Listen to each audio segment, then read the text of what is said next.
आज पुन्हा एकदा सिद्ध झालंय की महानगरपालिकेचे अधिकारी किती भ्रष्ट आहेत की गुरुदेव हॉटेलचं स्टेशनचा हा जो डिवायडर आहे ह्याला कधी मी आयुष्यात इथं डिवायडर पाहिलेलं नाही, पण ह्या डिवायडरचा रंगरंगटी करून 16 लाखाचं बिल काढलेलं आहे। तसेच कल्याण डोंबिवली महापालिकेचे बिल्डर लॉबी म्हणजे MCAचे आहे, यांना 5 वर्षासाठी ह्या रस्त्यांच्या डिवायडरची देखभालीसाठी दिलेली आहे।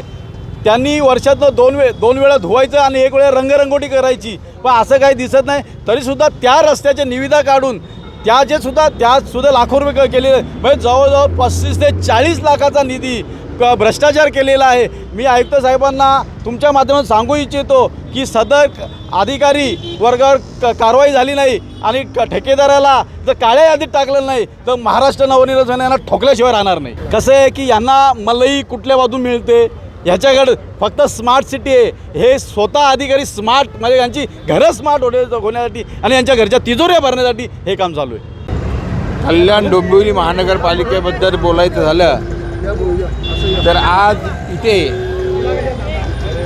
गुरुदेव हॉटेल ते स्टेशनपर्यंत जो डिवायडर गेल्या मला वाटतं 3 वर्षामध्ये बनवला, त्याचं बिल काढलं आहे, पण आजतागायत या रस्त्याला कधीही दुभाजक नव्हते।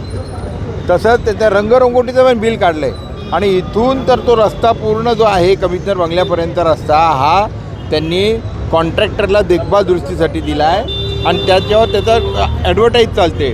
परंतु आजतागायत त्याचं कुठलंही 2 वेळा त्यांनी धुवायचं आहे आणि संपूर्ण कलर करायचं आहे, परंतु कुठल्याही प्रकारचं काम केलं जात नाही। आणि जर तुम्ही महानगरपालिकेचं जर बघाल आजपर्यंत शेकडो अधिकारी भ्रष्टाचारी अधिकाऱ्यांचे अँटी करप्शनचे रेड पडल्या, ते पकडले गेले, परंतु कुठल्याही प्रकारची महापालिका कुठं सुधारताना दिसत नाही। माझी या अशा भ्रष्टाचारी महापालिकेसाठी एक शासनाकडे एक मागणी आहे की मुख्यमंत्री महोदय आणि नगरविकास मंत्री एकनाथ शिंदे साहेब यांनी एक सनदी अधिकारी नेमून संपूर्ण कल्याण डोंबिवली महानगरपालिकेच्या भ्रष्टाचाराची एक चौकशी समिती नेमावी आणि लवकरात लवकर अहवाल त्यांचं हे करून ज्या कोणी दोषी असतील त्यांच्यावर गुन्हे टाकावे आणि त्यांना आत्महत्या टाकावं।